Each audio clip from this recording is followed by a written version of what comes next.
Olá, pessoal. Então, no vídeo anterior parte 2, terminei o vídeo falando sobre algumas denominações que afirmam ser Jesus o Arcanjo Miguel. Mas, agora, vamos para o entendimento bíblico com relação a essas duas pessoas. Alguns opositores vão argumentar que a palavra arcanjo só aparece no singular. Então, por essa razão, Miguel é o único ser descrito dessa forma. Por esse motivo, eles alegam ser Jesus o Miguel. Bem, é verdade. A palavra arcanjo só aparece no singular, e somente duas vezes no Novo Testamento, que é em 1 Tessalonicenses 4,16, e, em Judas 1,9. Mas, isso não comprova que não existam outros arcanjos. O fato de não aparecerem outros arcanjos, isso não significa que não existam outros. Vou dar um pequeno exemplo com relação a isso. Eu sou teísta, acredito em Deus. E, existe o ateu, que não acredita na existência de Deus. Mas, só porque ele não acredita, isso não significa que Deus não exista. Até porque,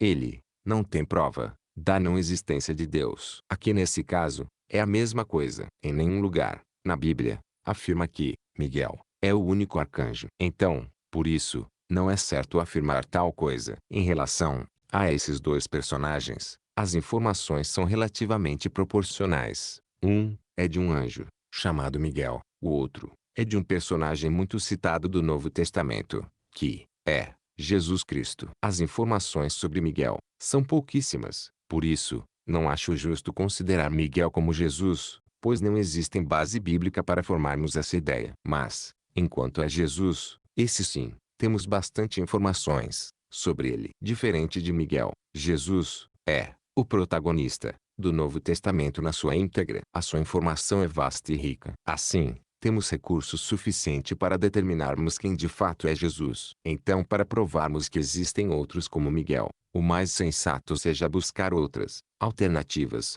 como o verdadeiro significado do nome arcanjo. Então vamos lá. Arcanjo, do grego, arcagelos, principal. Primeiro, aqui temos seu verdadeiro significado. Sabemos que a palavra arcanjo, ela só é citada no Novo Testamento. Mas, a verdadeira origem da palavra arcanjo é desconhecida, e é claramente entendido como um título e sobrenome de uma categoria. Arcanjo significa principal, primeiro. Mas, antes, vamos ver o que diz em Daniel 10:13. Mas, o príncipe do reino da Pérsia me resistiu 21 dias, e eis que Miguel, um dos primeiros príncipes, veio para ajudar-me, e eu fiquei ali com os reis da Pérsia. Então, o real significado de arcanjo nos dá uma confirmação em relação a Daniel 10:13, quando diz que Miguel é um dos primeiros príncipes. Significa que existem outros com seu status e posição. Agora nos cabe apresentar um argumento que confirma tal afirmação de Daniel. Nós falamos tanto de Miguel,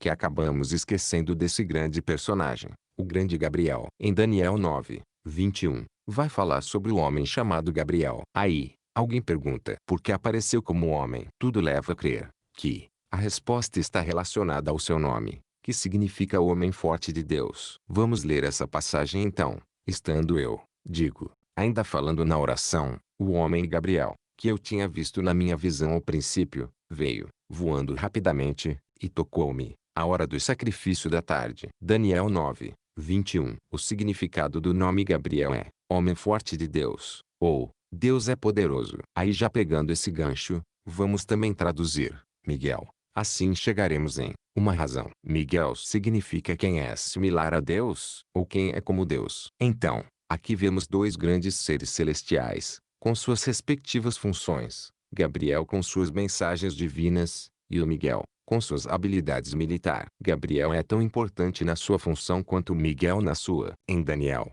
ambos estão envolvidos em uma grande guerra espiritual. Conclusão: tanto Miguel e Gabriel fazem parte da alta ordem celestial. Gabriel também é um dos principais príncipes, conforme está em Daniel 10:13. Não é por acaso que eles são citados também em outras grandes religiões como islâmica, judaica e outras mais, com seus valores e destaques. Nos livros apócrifos, existem outros seres como eles também. No cânon bíblico, apenas dois são mencionados que são Miguel e Gabriel. Nos apócrifos, aparecem outros nomes, que no cristianismo místico, são 7 arcanjos no total, incluindo Miguel e Gabriel. Essas referências são encontradas nos livros apócrifos de Enoque, o quarto livro de Esdras, e, na leitura rabínica. Mas não vamos usar isso como argumento, já que essas fontes são apócrifas. É só uma simples observação.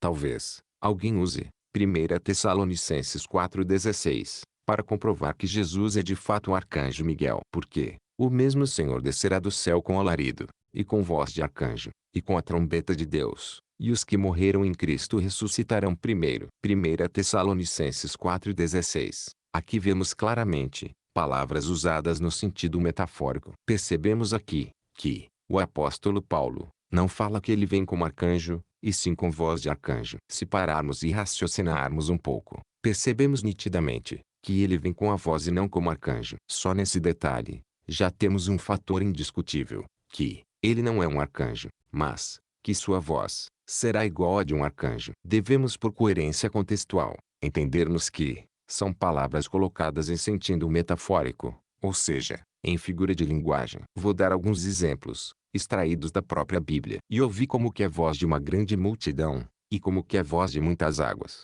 e como que é voz de grandes trovões, que dizia: Aleluia! Pois já o Senhor Deus Todo-Poderoso reina. Apocalipse 19:6. Eis que venho como ladrão. Bem-aventurado aquele que vigia, e guarda as suas roupas, para que não ande nu, e não se vejam as suas vergonhas. Apocalipse 16:15. E existem muitos outros versículos com esse tipo de linguagem. Veja aqui, essas palavras empregadas nestes versículos são claramente representações simbólicas. Cada uma delas são colocadas em determinadas situações para descrever os acontecimentos. Em Apocalipse 16:15, diz que ele virá como ladrão, mas isso não significa que ele é um ladrão. Mas o que o versículo está querendo dizer é que ele virá que ninguém saiba, assim como o ladrão vem para roubar uma casa. Então vimos que, em outras passagens bíblicas, que é muito comum para os escritores bíblicos da época, usar esse tipo de linguagem. Assim o apóstolo Paulo não foi diferente dos demais, ao usar esse tipo de linguagem. Significa que a voz do arcanjo tem uma representatividade muito grande nesse evento. Uma vez que em Daniel 12, também é descrito o mesmo acontecimento. E Miguel, de certa forma, está relacionado a esse episódio. Por isso Paulo usa o termo, com voz de arcanjo. Não que Jesus seja o arcanjo, mas para relacionar e familiarizar esse acontecimento. E naquele tempo se levantará Miguel, o grande príncipe, que se levanta a favor dos filhos do teu povo, e haverá um tempo de angústia, qual nunca houve, desde que houve nação até aquele tempo. Mas, naquele tempo, livrar-se-á o teu povo, todo aquele que for achado escrito no livro. E muitos dos que dormem no pó da terra ressuscitarão, uns para a vida eterna, e outros para a vergonha e desprezo eterno. Daniel 12, verso 1 e 2. Conclusão: a voz do arcanjo, trombetas e todos esses acessórios são simplesmente símbolos que compõem o cenário do grande dia. Agora vamos falar do grande contraste que há entre a pessoa de Jesus e a pessoa de Miguel. Vamos começar falando sobre as naturezas de ambos personagens. Jesus é o Filho unigênito do Pai, ou seja, não há outro semelhante a ele, em sua essência e natureza. Deus nunca foi visto por alguém. O Filho unigênito, que está no seio do Pai, esse o revelou. João 1:18. Enquanto Miguel é um dos primeiros príncipes, mas o príncipe do reino da Pérsia me resistiu 21 dias, e eis que Miguel, um dos primeiros príncipes, veio para ajudar-me, e eu fiquei ali com os reis da Pérsia. Daniel 10:13. Agora, vamos para o nível de poder dos dois. Jesus derrotará as forças do mal, com um simples assopro da sua boca, e então será revelado o iníquo, a quem o Senhor desfará pelo assopro da sua boca, e aniquilará pelo esplendor da sua vinda. 2 Tessalonicenses 2:8. Ao contrário de Jesus, Miguel tem uma batalha árdua e difícil com Satanás, e houve batalha no céu. Miguel e os seus anjos batalhavam contra o dragão, e batalhavam o dragão e os seus anjos. Apocalipse 12:7. Jesus é servido, e Miguel o serve. Então o diabo o deixou, e eis que chegaram os anjos, e o serviam. Mateus 4:11. Ou pensas tu que eu não poderia agora orar a meu Pai, e que ele não me daria mais de 12 legiões de anjos? Mateus 26:53. Aqui nessa passagem de Mateus 26:53, é uma situação muito curiosa. Mas Era bem provável que, se Jesus rogasse ao Pai, e se ele enviasse essa legião de anjos, com toda certeza, Miguel seria o primeiro a despontar no céu, para defender o seu Senhor. E outra vez, quando introduz no mundo, o primogênito, diz, e todos os anjos de Deus o adorem. Hebreus 1:6. Agora sobre a autoridade de ambos. Miguel não tem autoridade sobre Satanás, mas o arcanjo Miguel, quando contendia com o diabo, e disputava a respeito do corpo de Moisés, não ousou pronunciar juízo de maldição contra ele, mas disse, o Senhor te repreenda. Judas 1:9. Mas, Jesus tem autoridade e repreende a Satanás, mas ele, virando-se, e olhando para os seus discípulos, repreendeu a Pedro, dizendo, retira-te de diante de mim, Satanás, porque não compreendes as coisas que são de Deus, mas as que são dos homens. Marcos 8:33. E, em Mateus 12:28, mas, se eu expulso os demônios pelo Espírito de Deus, logo é chegado a vós o reino de Deus. Todos ficaram atônitos e assustados, perguntavam uns aos outros, o que é isto? Novo ensinamento. E vejam quanta autoridade aos espíritos imundos ele dá ordens, e eles prontamente lhe obedecem. Marcos 1:27. Com relação a isso, alguém vai argumentar dizendo, mas Jesus como Miguel quando foi disputar o corpo de Moisés, em Judas 1:9, Deus ainda não tinha lhe dado autoridade para expulsar os demônios.